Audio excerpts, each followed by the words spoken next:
on the platform in the form of a report linked to concrete proposals or ideas. Using a combination of digital tools and human moderation, the platform will generate reports on the input, analyzing frequency, popularity, and prominence of the various issues raised. These reports will feed into the European citizens panels and the conference plenaries. This information will, of course, also be visible on the platform itself and will therefore be available to whomever interacts with the platform. The outcome of the conference will be presented by the executive board to the presidents of the European Parliament, the Council, and the Commission. The three institutions will then examine how to follow up effectively on this report within their own sphere of competences and, of course, in accordance with the European treaties. All conference-related events commit to putting citizens at the center and allowing them to express their voice freely. That's actually the main point or the essence of the conference, right? To let citizens express themselves. Therefore, moderation is key. There is a team of moderators on hand to quickly flag and resolve problems. This moderation will be both proactive and reactive, and will be under the supervision of the conference secretariat acting on behalf of the executive board.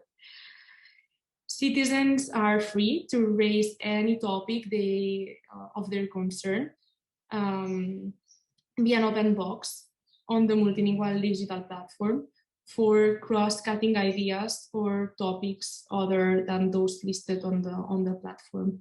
In order to structure contributions to the platform, a list of topics has been selected in line with the EU headline ambitions, and they go from climate change to health, economy, democracy, and much more. The platform, as you might know, it's already available in the 24 official languages of the European Union, but translations for non-official EU languages such as Catalan or Luxembourgish can be made available on the platform if provided and financed by the member states concerned. And the platform normally should be available at least until springtime 2022, when the conference should reach conclusions. But they are already thinking to keep the platform as a permanent tool for citizens' participation, so that they can get involved into EU policy making decisions in a regular basis. To be able to take part and share your ideas, you will need to get familiar with the platform key features. Basically, you will have to register in order to take part of the platform. And to do so, of course, you need to create an EU login if you do not have already one. This will only take you 3 minutes or more or less. And once you have logged into the platform, you'll be invited to answer some short questions about yourself, such as the country you are from and your age, your background, and so on. And once you've done this, you can start creating your profile, editing the nickname you would like to have, and also choosing if you would like to be notified, for example, when someone is talking about a topic that might interest you, and to monitor on it. So all this, you can do it from your account settings. And once you've done all this, then it's time to start engaging with other people's ideas, or to post your own. UEF has been the first political organization to share or post an idea. Actually, I'm gonna send you the link now so you can check on it. There you go. And yeah, and so in order to submit your idea, first of all, you will need to submit a title up to 150 characters, and then write some lines describing the subject of your idea. Unfortunately, the space is quite limited. You can only use 1,500 characters, but the cool thing is that in the next step of this procedure, you can submit a document like going or getting a bit more deep into your idea. Once you try to submit like this brief description, the platform will compare your idea with other similar ones. And if your idea is original and unique, you will be able to continue choosing a subthematic category and adding a non-copyright protect picture or the document I was like mentioning before. And then, of course, like your idea would be published on the digital platform, and citizens from all over Europe will be able to engage and comment and start discussing on it. Then there's the events. You can also participate in events through the platform. These events can be used to engage in a more in-depth reflection on specific issues, or even to organize more informal moments between members of an organization or a group in order to collectively work on ideas and then share them on the platform. On the events page, you will see different events that have already taken place or that are to come. When you click on one of them, you'll have access to explanations on how to participate in upcoming events if you wish. If you want, for example, to look at events that have already taken place, you will be able to read their reports and the contributions and ideas that were elaborated during these events. Another tool that you'll be able to find in the platform is messaging. The platform has been created actually as a real social media. So if you see that someone is sharing or posting an idea that you would like to keep on discussing, you can of course send them a private message and keep on discussing further with them, but of course via a private exchange of messages. That would be more or less it, unless if someone has any question. Yes, a couple of remarks if possible, and a couple of questions naturally. Thank you, Ms. Espin. This initiative looks indeed very commendable and very open to the average European citizen. There is one thing I was wondering though.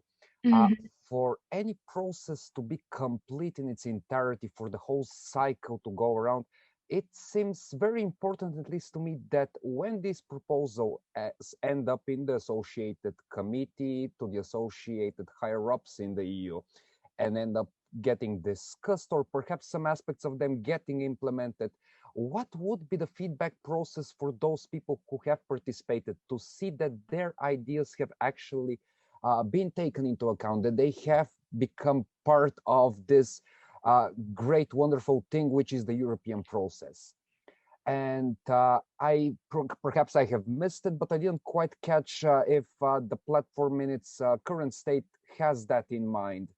Uh, Another thing which for me is going to be quite the obstacle, and yes, probably Mr. Philip Agatonous would again say that I look at the very much negative things, but uh, specifically, and considering many people here are from Bulgaria, the engagement in the digital domain seems to be somewhat lacking in Eastern Europe compared to all of our colleagues out west. The whole notion of digital culture seems to be less developed, and I suppose that would be up to our institutions here to attempt to resolve this issue.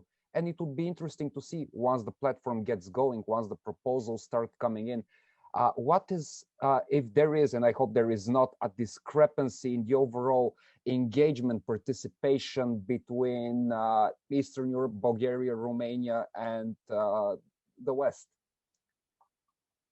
Of course. So regarding the lack of participation, I would say that from the institutions, they are trying to involve as many people as possible, not only regarding their origin, but also age. For example, they really, really want young people to participate, basically. But it's true. I mean, I would say maybe it's one of the biggest challenges of the European Union, right? Because at the end of the day, the ones that we are always participating are the same ones, right? The ones that we work for the institutions or for political organizations, for NGOs. And I really think institutions at, of course, supranational level, but also regional and local, they should explain general public that there's this tool available, that the conference is happening. Of course, I'm not familiar with Bulgaria in this case, so I don't really know if the conference has been appearing or there's been reporting on the conference in general. Like, do citizens know that there's this tool out there and that they can use it? Because that's where all the efforts should go in order to the conference to succeed.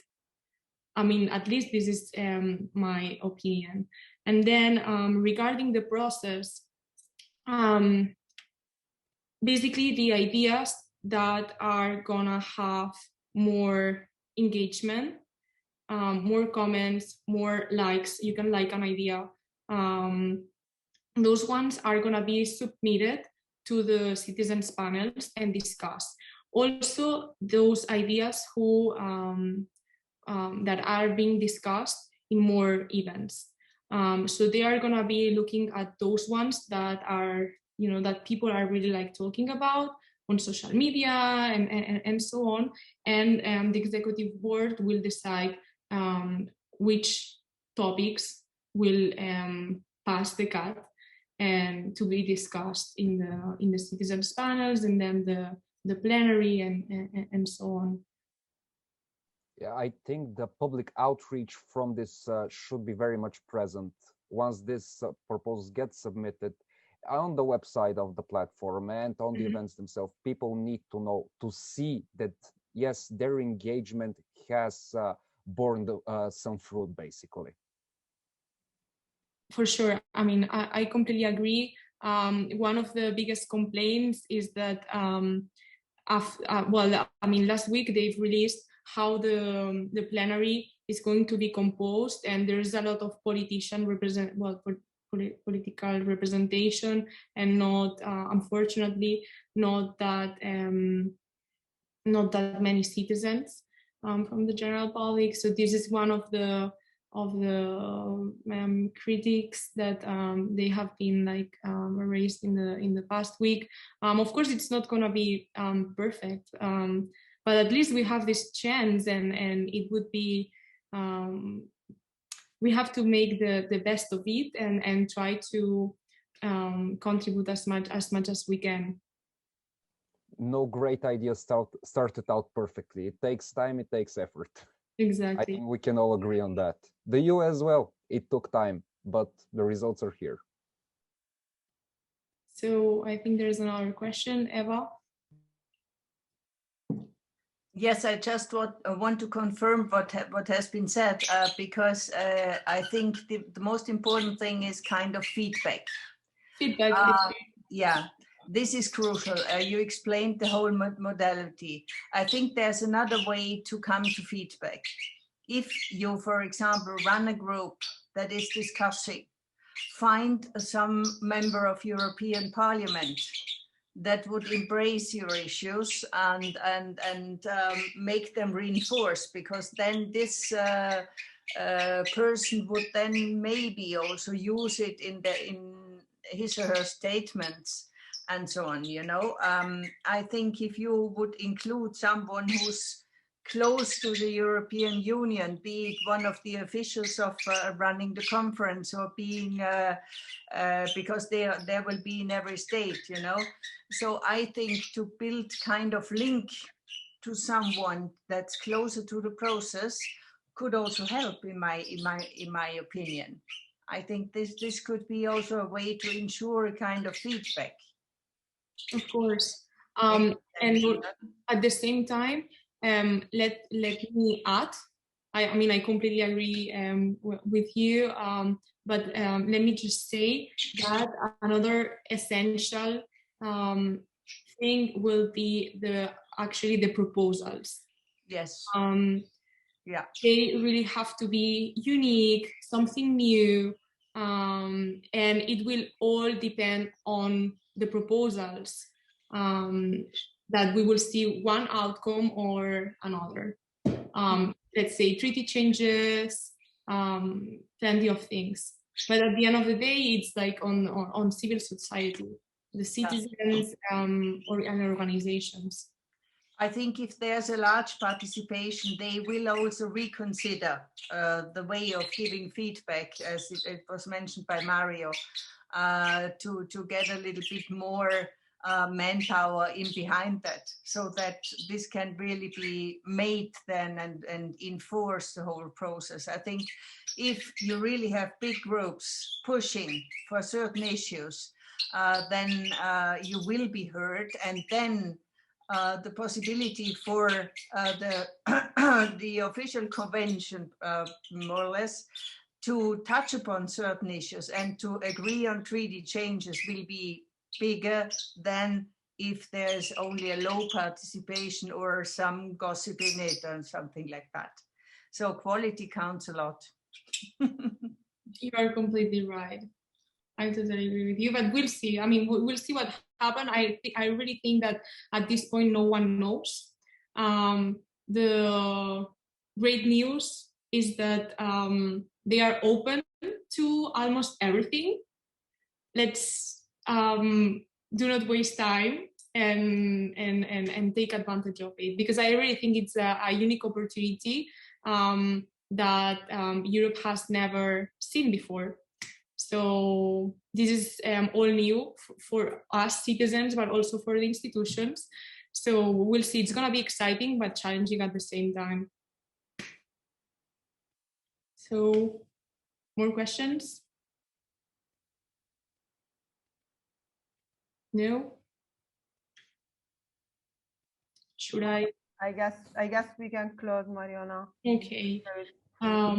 Well, so thank you so much for attending this event. It has been really, really interesting. But it's not finishing here, actually. There's another session tomorrow at 10 on strategic autonomy and the EU as a global player.